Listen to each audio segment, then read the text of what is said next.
हर मुआशरे के मुख्तलिफ़ दस्तूर और रिवायात होती हैं। कुछ रिवायात अच्छे भी होते हैं और कुछ रिवायात बुरे समझे जाते हैं। और इसका इन्हिसार इस पे भी होता है कि वक्त कौन सा चल रहा है। मिसाल के तौर पे 50 साल पहले जो दस्तूर और रिवायात अच्छे समझे जाते थे, शायद वो अब बुरे समझे जाते हों, या अभी जो अच्छे समझे जाते हैं वो पहले बुरे समझे जाते हैं। तो आपने कभी कभी सोचा है कि ये रिवायात बनते कैसे हैं? तो इसके बारे में चंद साइंसदानों ने एक एक्सपेरिमेंट किया था। साइंसदानों ने क्या किया कि एक कमरा बनाया और उस कमरे के अंदर कुछ बंदरों को रखा। एक सीढ़ी लगाई और सीढ़ी के ऊपर जो है वहाँ पे केले रखे। तो जब भी ये बंदर सीढ़ी के ऊपर चढ़ के वो केले ले जाने के लिए आते थे, तो साइंसदान क्या करते थे कि ऊपर से गर्म पानी के फुहारे छोड़ देते थे। जो बंदर ऊपर चढ़ता था उस पे भी, और जो बंदर नीचे थे जिसका केलों के साथ कोई ताल्लुक नहीं था उस पे भी वो फुहारे छोड़ते थे।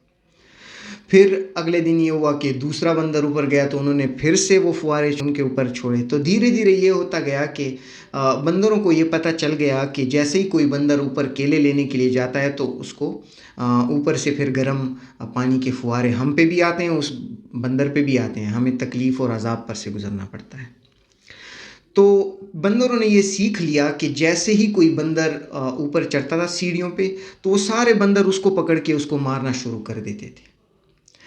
फिर कुछ टाइम बाद साइंसदानों ने क्या किया कि एक बंदर जो ऑलरेडी उस कमरे में बंदर थे, एक को उनमें से निकाल लिया और उसमें एक दूसरे नए बंदर को ले आए। अभी नए बंदर को तो ये पता नहीं है कि मैं जैसे ही ऊपर सीढ़ियों पे जाऊंगा केले लेने के लिए तो मुझ पे गर्म पानी आएगा। तो वो जैसे ही वो नया बंदर जो है ऊपर चढ़ता है और फ़ौरन ही बाकी जो बंदर हैं उस पे हमला करते हैं, उस पे अटैक करते हैं, उसको मारना शुरू होते हैं, क्योंकि उन बाकी बंदरों को तो पता है कि अगर ये ऊपर चढ़ेगा तो इस पे गर्म पानी आएगा, हम पे भी और इस पे भी आएगा।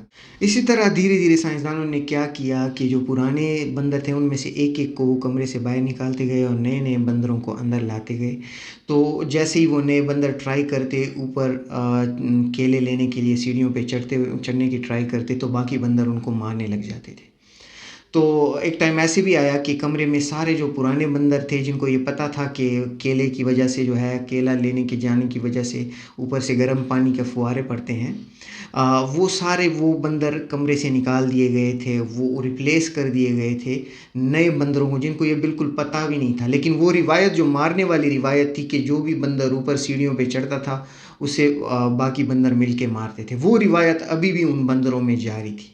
इसी तरह इंसानों में भी होता है कि एक रिवायत एक बार शुरू हो जाए, वो सालों बाद वो रिवायत जारी रहती है, वो जो दस्तूर होता है वो जारी रहता है, इंसान जारी रखते हैं, एक दूसरे को कॉपी करके वो जारी रखते हैं। हालांकि वो दस्तूर, वो रिवायत, वो किस लिए शुरू हुई थी वो उनको पता भी नहीं होता। हमें चाहिए ये कि ऐसे दस्तूर और ऐसे तौर तरीके जो हमारे मुआशरे में हैं, जो हमें लगता है कि ये हमारे लिए नुकसानदेह हैं, हमें इस पे काम करना चाहिए। हमें पता भी नहीं होता कि ये कब से ये रिवायात, ये दस्तूर शुरू हैं, लेकिन फिर भी हम उसको ब्लाइंडली फ़ॉलो करते हैं। इस पे काम करना चाहिए, इसको मॉडिफ़ाई करना चाहिए और ज़माने के साथ साथ ख़ुद को आगे बढ़ाना चाहिए। उम्मीद है आपको इस डिस्कशन की समझ आ गई होगी। हमारे चैनल को ज़रूर सब्सक्राइब करें। बहुत शुक्रिया, बहुत मेहरबानी।